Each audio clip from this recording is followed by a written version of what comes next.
For the first time in 20 years, you again can experience leading one of Rome's greatest families on a conquest for glory in Rome Total War. Except this time, the game is completely reworked on a massive campaign map, new challenges, politics, units, factions. But how did we get here? Let's rewind. Rome Total War is one of the all-time greats in strategy gaming.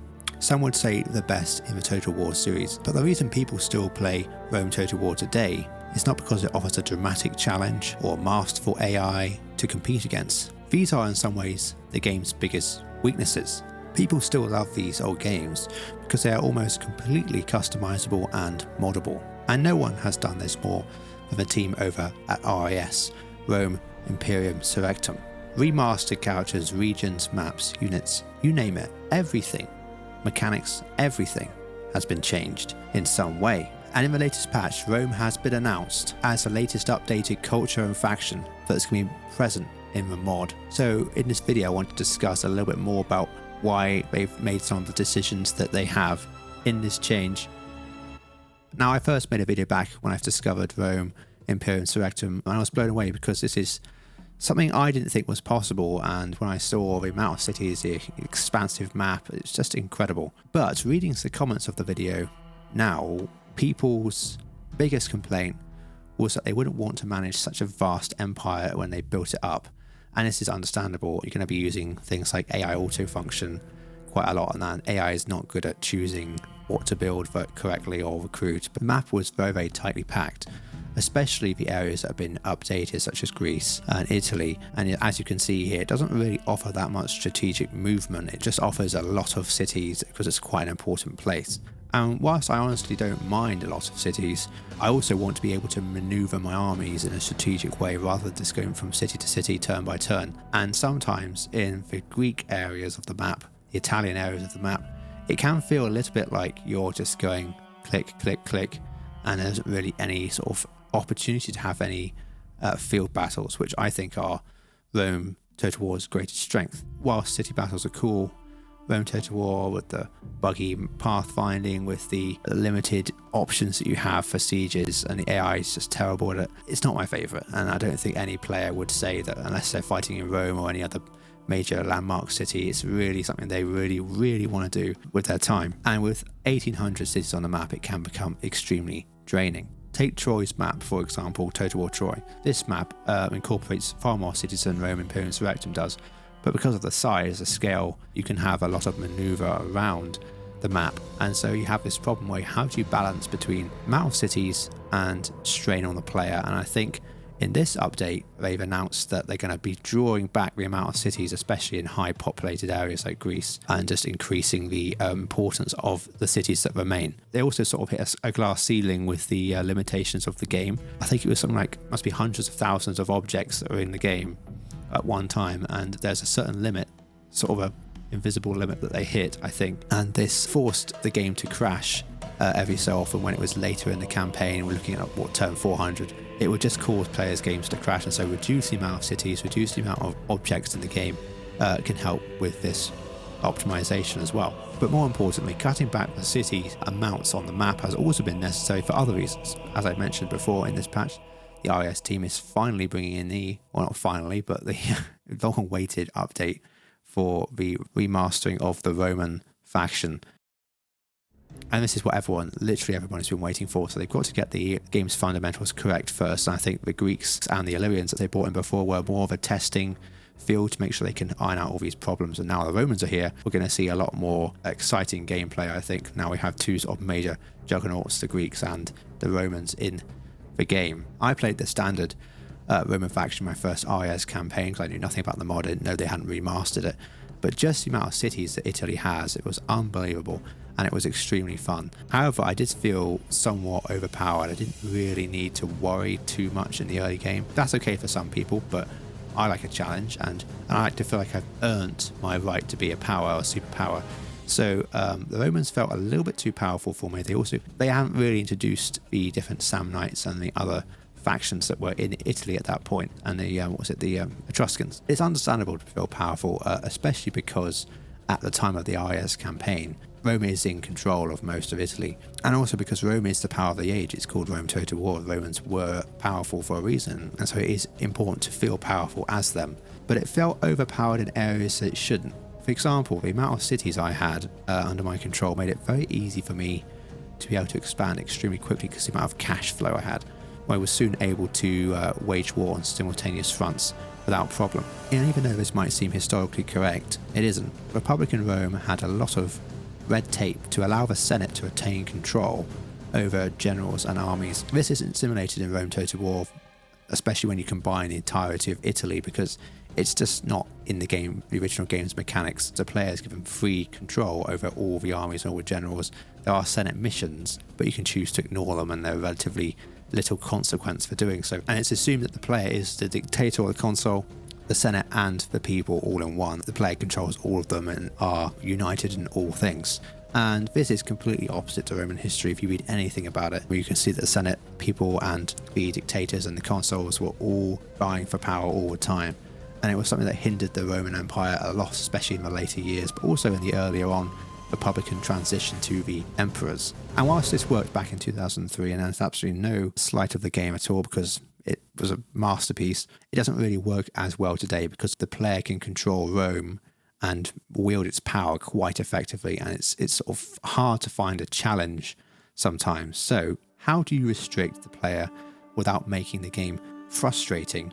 And how do you allow the player to have free will but also keep them relatively challenged? In the original Rome Total War, Rome was under control, the city of Rome, that is, was under the control of the Senate, and Italy was divided up into three other Roman factions. You had the Julii, the Scipii and the Brutii. You could only play one of those three factions and the Senate was unplayable.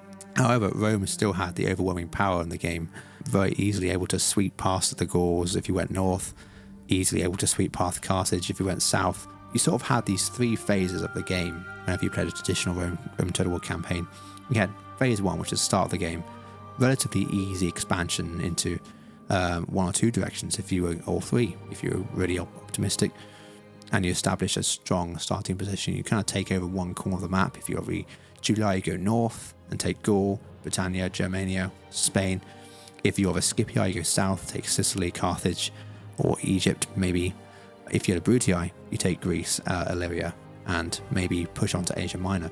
And that's your starting position. Section 2 of the game is, and Section 3 actually, are dependent on what happens first. So once you've established your empire, you defeat the end of powers that aren't Romans.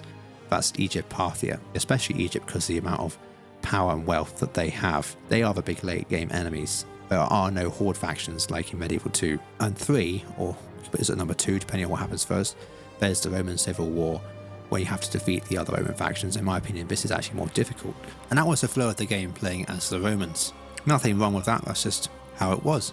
However, this presents a challenge to any modders like RAS, because how do you balance a faction like Rome, which controls the richest provinces in the game, or that at least can be developed into the richest provinces, biggest cities, and the best starting position, you could say, some of the best starting troops as well, and definitely the best late game troops. Because if the player feels like they can use their full might of Rome to conquer the entire map, this might work for a couple of games, but it will soon become very boring and lack any sort of challenge. And the answer really is twofold. One, you reduce the amount of cities in game to make Rome less powerful initially. And two, you reintroduce the three families of Italy. So, after the announcement that they'll be cutting back cities, the lead dev of RAS said they were going to split up Rome into three starting factions and the Senate, I think. However many, depending on whether they keep the Senate independent or whether they give it to one or the other. I don't see how they couldn't keep it independent. This is extremely exciting because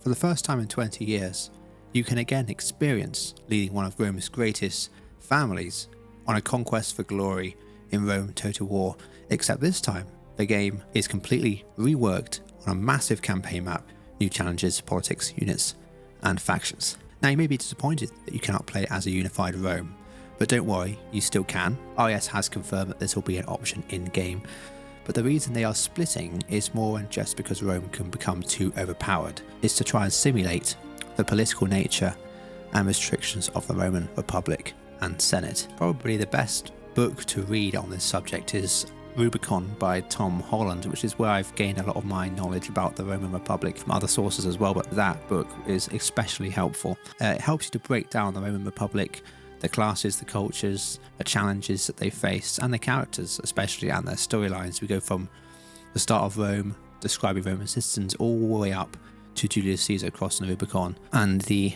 conquests of Julius Caesar himself, and fighting Pompey and eventually getting assassinated in the Senate. This book especially helped me to understand the timeline of the Roman Republic, but let me just give you a few quick pointers so you may understand why RAS is doing what they're doing. Rome starts off strong. The Senate holds all the power because it's a republic. That's what they've built themselves on, and you can't become a senator unless you have a certain class. As time goes on, certain events cause the power in the Senate to fragment. The first major one, and I think there's lots of them, so you'll probably have your own particular one, but if we're looking at really significant major events that changed the course of Roman history forever. And the first major one, in my opinion, is a character called Sulla. And Sulla was a consul of Rome, which was a elected leader for a year. I think it was a term of a year alongside another consul. But he was Rome's first self-imposed dictator.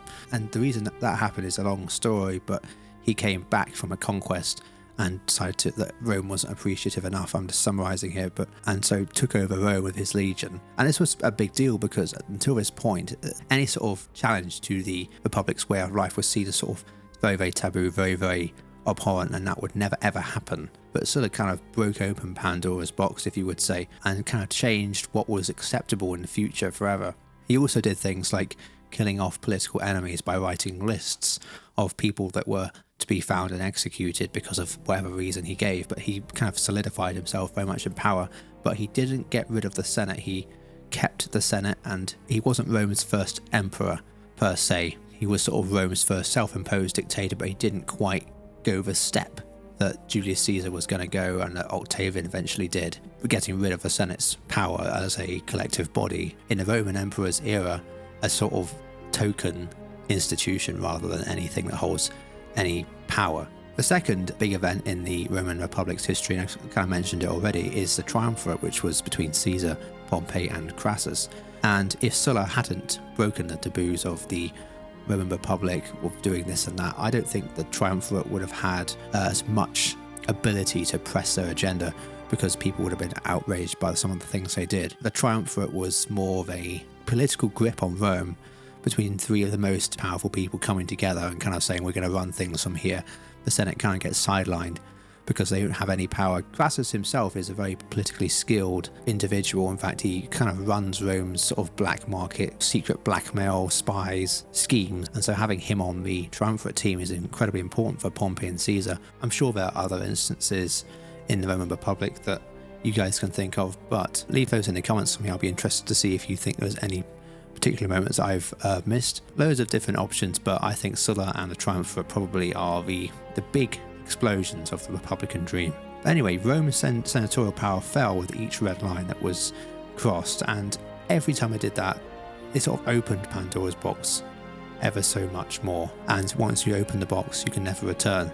It's kind of the curse, isn't it? All these characters by Sulla, Caesar, Pompey and Crassus, by taking more power for themselves, they could never go back to what the Senate and the people of Rome had established before, because someone else would just take their place.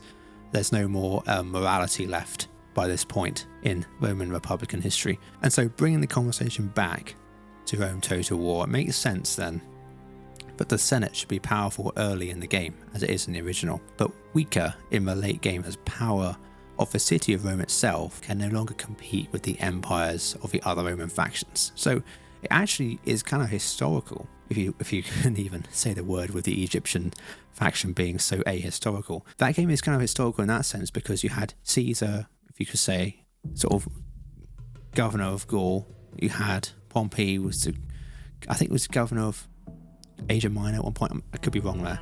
All these positions and governorships were given out to these different people, and Rome, the Senate, kind of controlled the city of Rome. People say, why is there three different factions?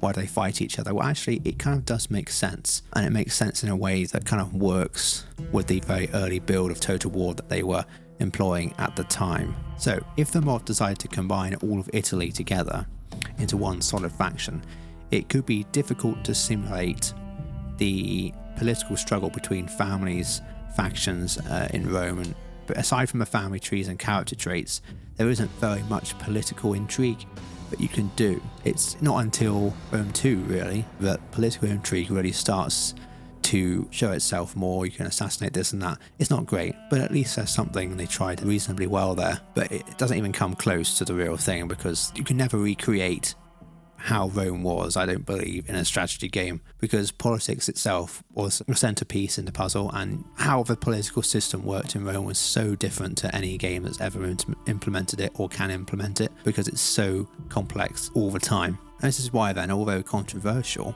I think this decision is the correct move, that is to split the Roman faction up rather than have one solid faction. It's how the game was originally designed after all, and on a less crowded campaign map it actually could really work, offering different gameplay experiences each time the player chooses one of the 3 factions. Anyway, I hope you enjoyed this brief look at the history behind the game design in Rome Total War RAS. If you want to know more about the mod itself and the gameplay mechanics behind it and all the different changes, there are such informative videos out there. I'm going to link a couple, one from Red Dead and the Terminator down below in the description if you want to take a look at the mod itself. In the future, I'm going to be releasing a series on different parts of the Roman history that I find interesting, starting with Sulla himself, Rome's Pandora's box, so look out for that. If that sounds interesting to you, please drop a like and subscribe. Take care.